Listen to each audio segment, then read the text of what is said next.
I'm miles away from the nearest town, surrounded by bush, fresh air and the sound of birds. But even though I'm out here, I'm fully connected and getting work done. This little dish right here, the Starlink Mini, might just change how we work remotely.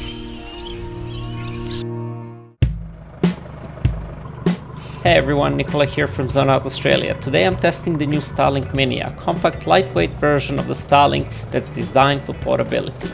I brought it out here to see if it's actually practical for remote work, for uploading footage, attending meetings and staying connected while camping. Today I'm testing the Starlink Mini and checking whether I can work remotely with this minimal setup that I have here. My job thankfully allows me to work from home pretty much 90% of the time, so I thought it would be a great idea to combine my passion, which is camping, and being off-grid with working from home. So this is the setup, and let's see if Starlink Mini can pull it off and make it possible for me to work remotely.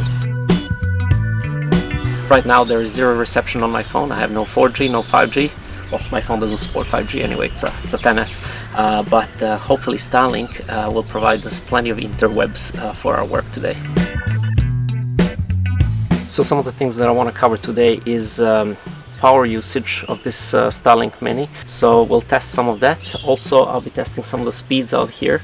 As you can see by the environment, there's a bit of tree cover here, and hopefully it won't impede our connection to the satellites above. Another test that I want to do is see if I can quickly upload and download the files from my server at home. My plan that I'm using is a 50 gigabyte ROM plan, so I really don't want to saturate the connection by downloading massive files and burning through that 50 gigabytes of data. So let's get this test started and see if Starlink Mini can pull it off, and maybe it will work for you as well for this sort of situation, whether you're working remotely or you have no internet in the area where you're located. This might be the perfect solution. Well, it's a pretty small package, there's nothing really to it. This is the dish that you receive, and this is the 15-meter cable that comes with it, with the power supply. The power supply, or the power dongle, is currently plugged into my inverter, and for this test we'll see what the power usage is once Starlink is turned on. It does draw a little bit more power, I assume, using the inverter, but hopefully not that much more. For the sake of accuracy, I'm going to be turning off all the other consumers, like the lights and the fridge. That way we get a clear picture of what's happening while the Starlink is connected. Alright, so let's take a look at that. So my Victron Shunt app on the phone is telling me there is zero current being drawn out or put into the battery via solar. So there's a zero current going in or out at the moment, which is great. The next thing I'll do is I will power on the inverter. So let's see how much power that draws. Okay, I'll just let it settle for just a second. And I can see that the inverter by itself is using 1.23 amps at the moment. 1.2 amps, which is not too bad. I suppose this kind of constant draw does have an effect in long-term use. I have a 200 amp lithium battery, so this should last for 10 days according to this app. Anyways, let's see what happens when I plug in the Starlink power adapter into the power point here. Okay, and we're in. So the consumption has jumped up to 2.3. So we're twice as much as just the inverter by itself. 2.4 amps. Let's see what it says when I go into this. We're on 73% at the moment. So at the moment it's using 56 watts, so 4.3 amps at the moment. And I imagine this is that initial connection phase where it does draw a little bit more power, and the Starlink is actually just sitting here on the table. So what I'll do is I'll move the Starlink back up on the roof. I think it's settling down a little bit. We are getting about 40 watts usage at the moment. So this includes the inverter itself, obviously. At 3.6 amps, that's actually not too bad.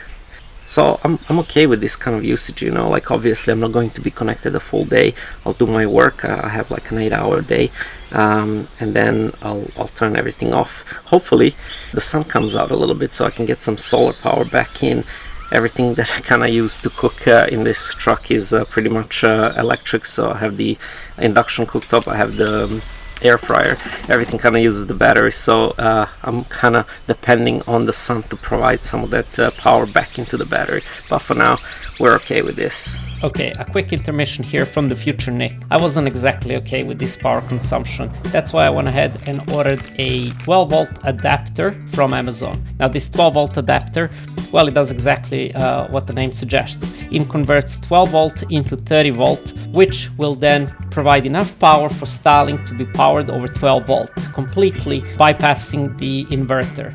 Okay, so let's take a look at the wiring process and what it took to get this 12 volt adapter mounted to the car and powering our Starlink.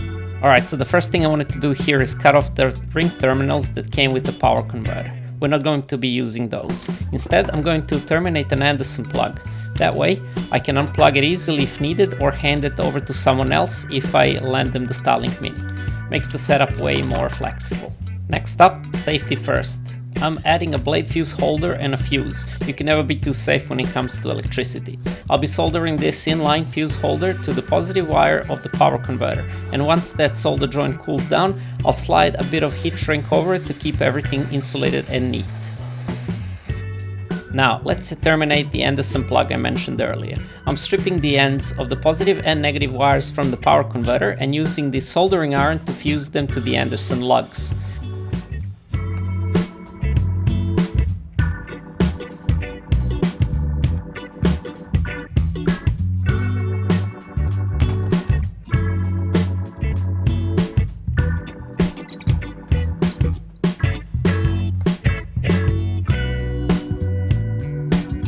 Once they're soldered, I'll slide them into the plug housing until they click into place. And again, I'm adding some heat shrink here too, just to tidy things up and keep it protected.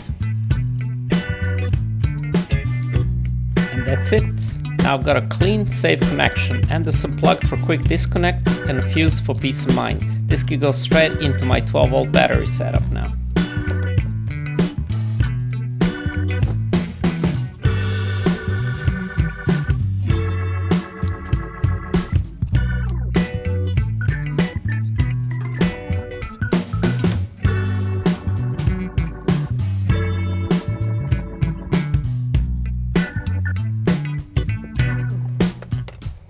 The cool thing about this setup is that it completely removes the need for an inverter. Instead of converting power from DC to AC and then back to DC, this adapter runs the Starlink directly from 12 volts. And that saves a lot of energy. In fact, the power draw drops to almost half compared to running it through the inverter. Okay, let's get back to camp for some internet speed tests. I've been testing this for about an hour now, and I see no issues with this being a more permanent solution for me. Actually, I was able to communicate via Teams. I'm able to run the tests that I needed to run on the code. All the files that I need to transfer are super easy to transfer actually, so there's no issues with that. Obviously, the email works like a charm. I've received 4 or 5 emails within this time period. See, I'm getting messages as well, so obviously this is a really good solution. The speeds, I'm impressed with the speeds of this, like even the upload speed is insane. Let me see if I can do a test for you here. I have a clip of my fishes. Yeah, this is my office back at home, so let me grab a screenshot here. Okay, so I'm gonna be using this file. This is 1.5 minute file, and it's HD, so 1080p. So it's uploading at 1 megabyte per second. It's going up a little bit as well. So averaging around 1 megabyte per second, which is not bad. I'm copying this file from the wilderness, from my campsite to my server at home, and it's doing a great job. So obviously uploading will also have an impact on my data usage. I only have 50 gigabytes to play with, after which I think every megabyte is charged at $1 something Australian. Well, this is pretty much it. This is kind of the complete package that I carry around with me, and this is obviously the Starlink Mini antenna, and it does have a Wi-Fi router built into it. This is the power cord that comes with it, with the power dongle, which is now currently hooked up to my inverter. It is a little bit warm to the touch, surprisingly, even though I have the snow melt option turned off. I assume that's just a regular running power going to it. Anyways, if you're wondering about this crate or the box, I purchased this from a hardware store for 60 bucks Australian, and it's the perfect fit. I just had to cut out the sponge to fit the dish itself, and yeah, once closed it's completely watertight and airtight, dust proof as well, so it's a pretty cool solution for carrying this thing around. It does provide decent amount of protection. So comparing Starlink to 4G, which is what I normally use on my phone to connect the laptop as my access point, this appears to be a little bit more stable, and the range is about 30 meters around my campsite, which is more than enough for me. So for my use case, there is no need to get one of those separate Wi-Fi router. It might be a good option to have if you have a bigger camp or more people are camping and you would like to allow others to join the network. That way you can cover more ground, but for my use case, the internal Wi-Fi antenna that comes with the Starlink is plenty. This is it for this video. I hope I covered everything. If there are any questions, please let me know in the comments. I'll answer all of them pretty much. This is the use case that I have with the Starlink, and so far it has not let me down. Thank you guys for watching, and zone out every once in a while, with or without Starlink. See you in the next one.